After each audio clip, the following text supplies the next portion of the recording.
If you're thinking about traveling, I bet the first thing on your mind is money. What if it runs out? What if I can't make it work? I had the exact same thought. And 12 months of traveling, and I still think about this sometimes. I've spent 4 months of the last 12 in Thailand, and it's one of my favorite places on earth. Of course, there's the people that you'd be leaving behind. And for me, that's Jessica's younger sister. Well, my younger sister now. She is at ours every weekend, and we miss her. And I'll be honest, I kept thinking, I'm 33, what if I throw my whole career away and have to start from scratch when I get back to the UK? If I go back to the UK. And you probably know that feeling where your head is saying one thing, you usually don't do it, but deep down you know that you've got that innate need to complete it. And Jessica definitely felt it more than me. She cried the whole train ride to the airport and half of the first flight. Meanwhile, I'm sat there thinking, woo, we're off on an adventure.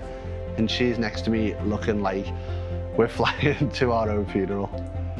We sold everything. 2 backpacks, that's it, that's all we had. House gone, car gone, job's gone. I even sold my gaming PC and my racing sim. Honestly, that one cut deep. That sim was like my baby. And when the guy came to pick it up, I was still sat in the chair, pretending to drive around like an idiot, and he was fuming. I thought it was hilarious, but not so much for him.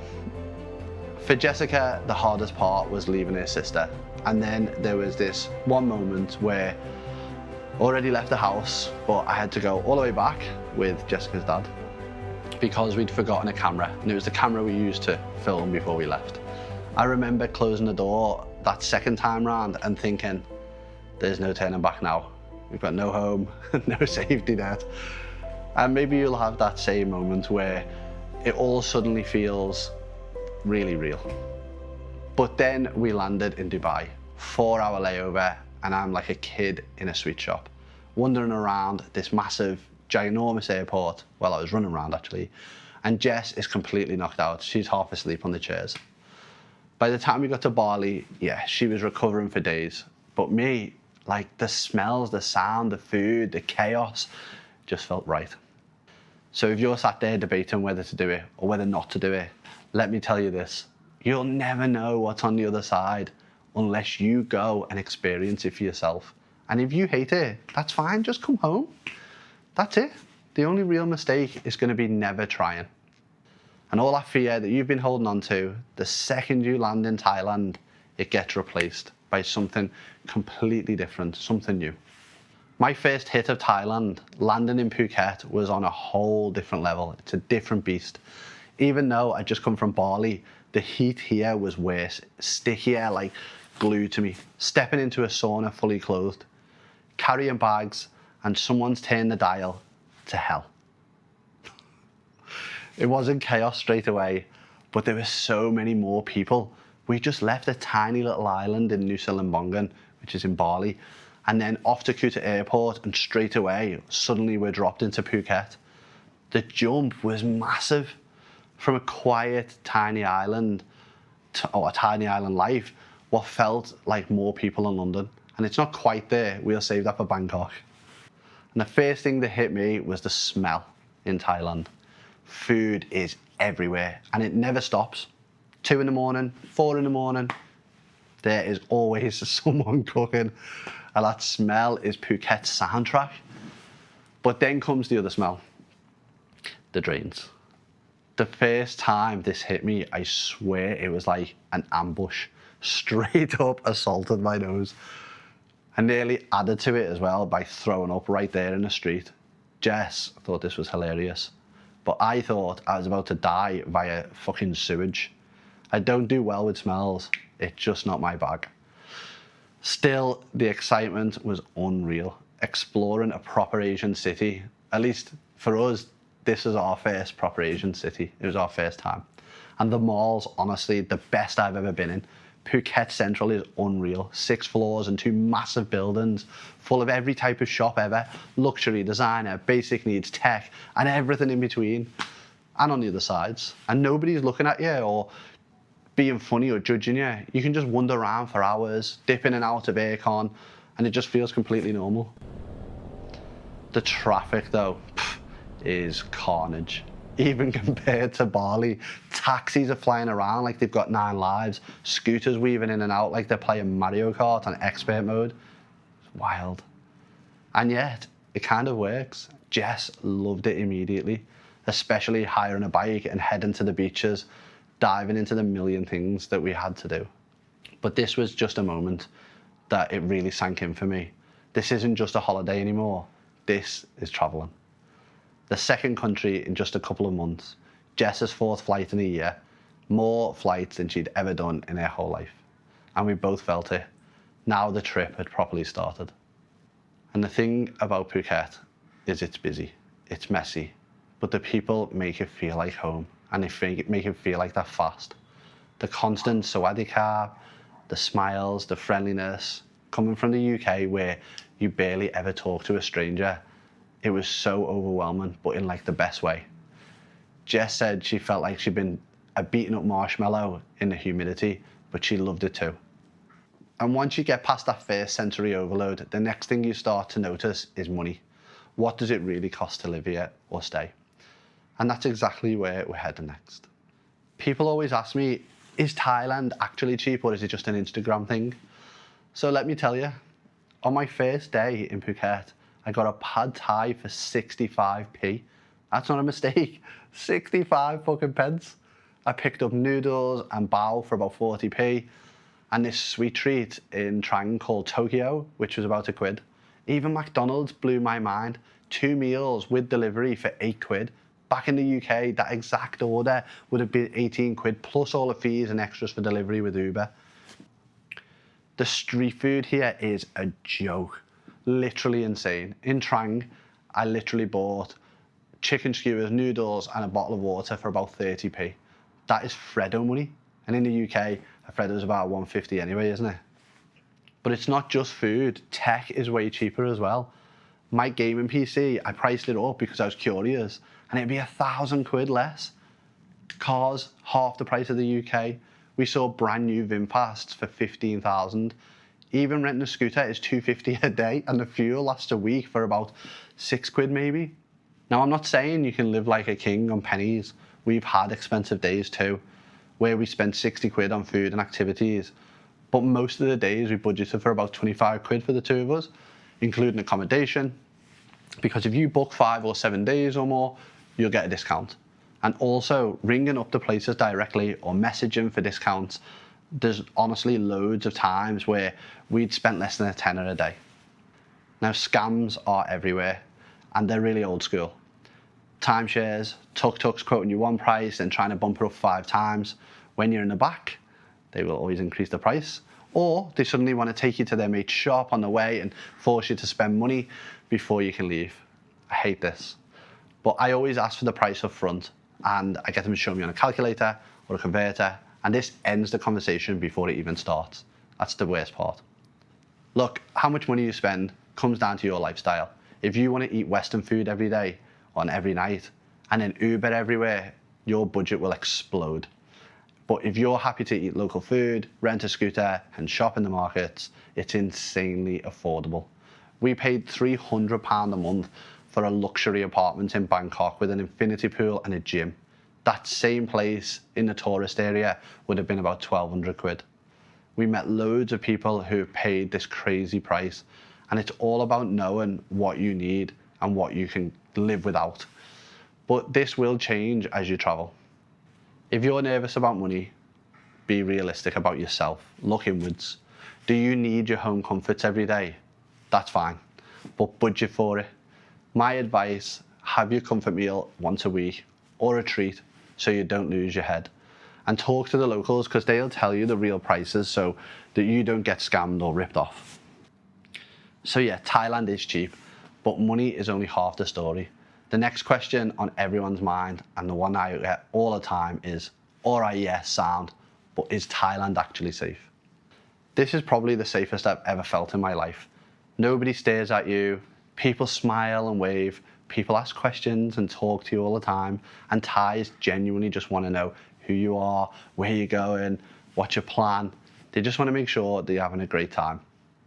You barely ever see any crime unless you're in a really rough area which in fairness is fine as long as you're not flashing goods or showing off money.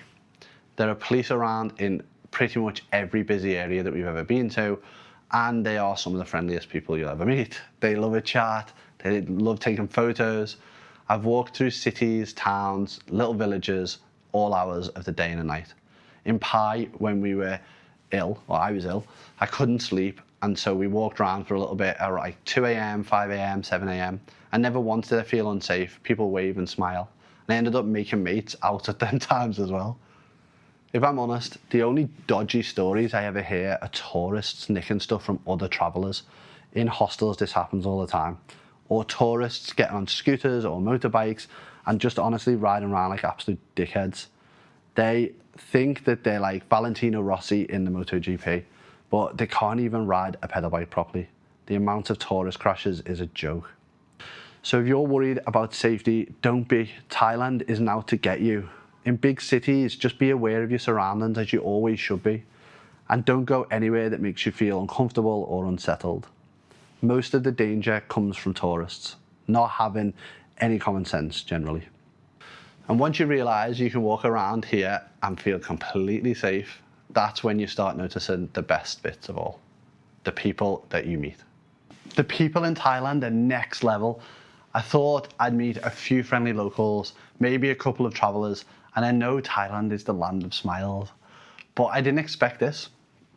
One of my favourites was Mrs. P in Trang. She turned up with her dogs and cats, about 40 of them by the way. And there was one dog that just stayed with us the whole time, even slept outside our room, waiting for us until the morning.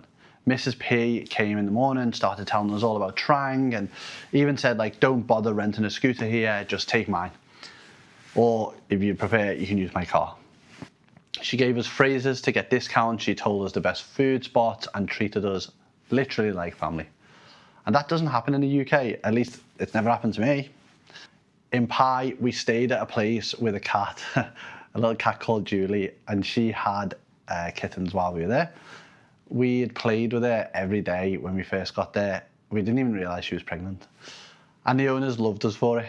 They used to bring us fresh fruit and some snacks, like local delicacies, because we just clicked with them. When the kittens came, they came and got us like from our room to meet them. And it was such a simple thing, but that moment really stuck with us, and it will do forever. Then in Koh Lanta, we did a boat trip with a guy called Forrest. Taught me a phrase, by the way, easy banana. He sang traditional Thai songs in the mangroves, which give us proper goosebumps moments. It sounds corny and weird and traveller-like, but it was such a cool experience then. And at the end as well, all the tips, he asked us not to give us tips. He asked us to give all our change to this little boy who'd helped him all day. That's the kind of people that you're meeting in Thailand, always giving, always looking out for others. And it's not just locals either. In Pai, we met Sierra, who is a Canadian, who's very loud, hilarious. 1 minute she's shouting across the pool doing dive bombs, the next minute she's whispering in a fake accent and she's shouting about ADHD. She's always laughing her head off. And we ended up spending the whole day together, the pool, going for food, just exploring the area of Pai. And that's just one of those random travel days that you won't forget. She told us that we must go and see the big Buddha. So the next day, that's where we went. And honestly, that's just Thailand. It's like this everywhere you go in Thailand.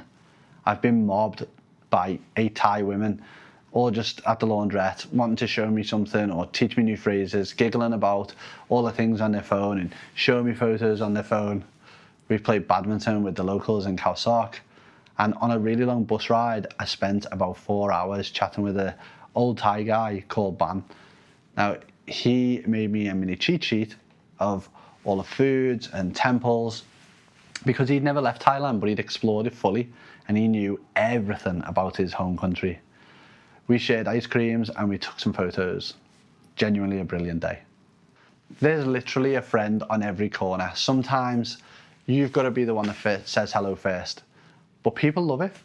By the time I left Thailand, I had over 100 people's numbers, Instagrams, contacts, all saved in my notes app on my phone.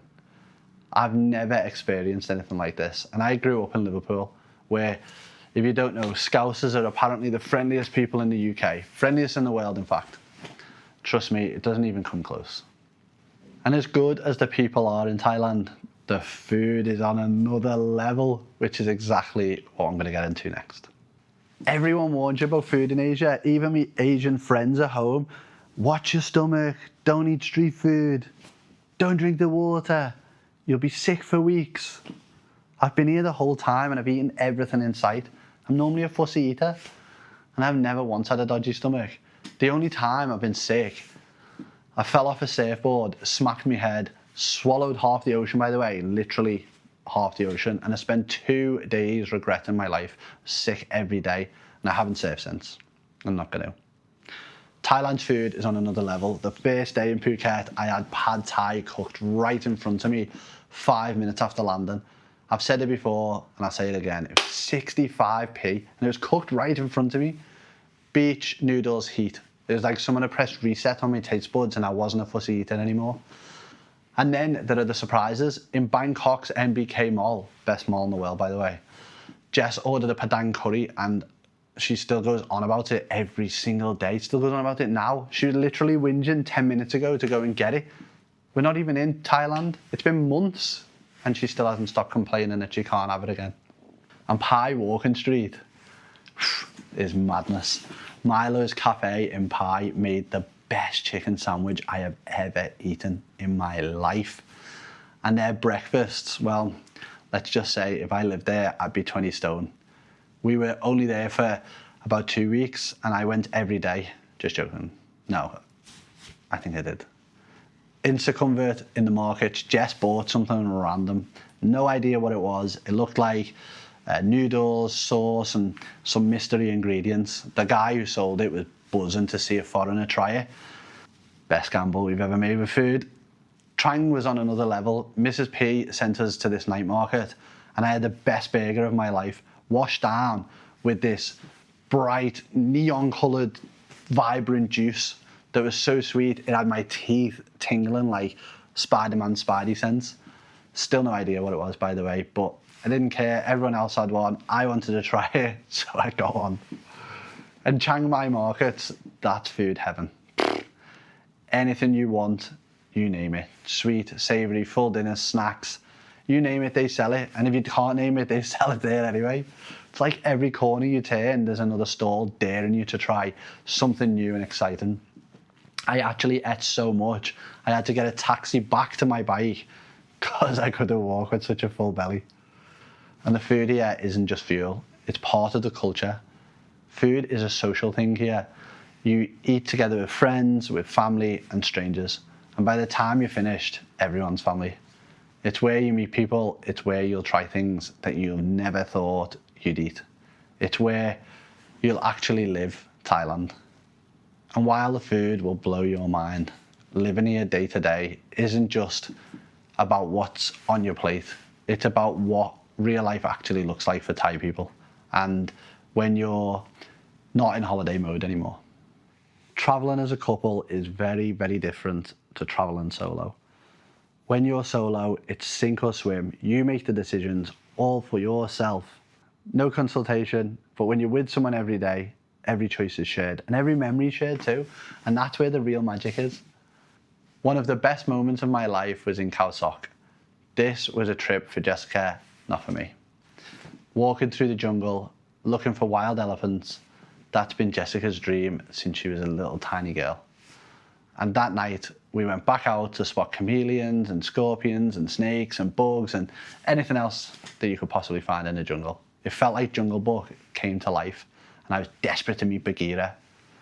Anyway, that day, we ticked off one of her lifelong dreams. It's not always perfect. We've argued, we've overspent, massively in fact. In the Philippines, we nearly went home. But we regrouped and we stayed in Bohol in that instance, which turned out to be a super success. We saved a lot of money, but that's a story for another day. We've had times where Jess wanted one thing, I wanted another, and look, we had to compromise. We're adults. She's also got a disability, Jess, so that means sometimes we just miss things out, and that's fine. She feels guilty, and I feel sad about that. But that's travel. You adjust, and you keep going. And then there's Japan, where I dragged Jess around Tokyo doing 30,000 steps a day, every single day. And she put on a brave face, bless her. But she was exhausted. And that's the reality. Sometimes you push too hard and it backfires. And we've done that in Thailand as well. Then there's the daily battle. Food. Thousands of restaurants. We've just had a battle now. Street stalls everywhere, and somehow you still can't decide. Mini arguments every day over who wants to eat where and what to eat. Mind paralysis. We've got about 30 notes pages full of plans and food from Thailand that is meant to look like an itinerary, but it looks like a children's colouring book. Travelling as a couple means you'll find out very quickly what you do love and what you don't love about each other. You'll also find out what drives you nuts. You're together 24/7. Everything is amplified. And when you're tired, it's like waking a sleeping dragon. At least if I wake Jessica anyway. But the flip side is having someone to share those memories with. Lying on Padang Padang Beach in Phuket with crappy snorkels that we bought off a lady from the beach for about £6. Just laughing our head off at each other while we're spotting some fish and chasing around, and Jessica's bright red tanned arse hovering on the surface of the blue water, or spending days exploring the malls that I just never bother with in the UK. But somehow in Thailand, they're brilliant. And these are memories that we'll have forever. And while travelling as a couple has definitely got its ups and downs, the daily life you build here, the stuff that nobody puts on Instagram, because that's what makes it feel real. And you have to live those. Everybody I know thinks travel is beaches and cocktails.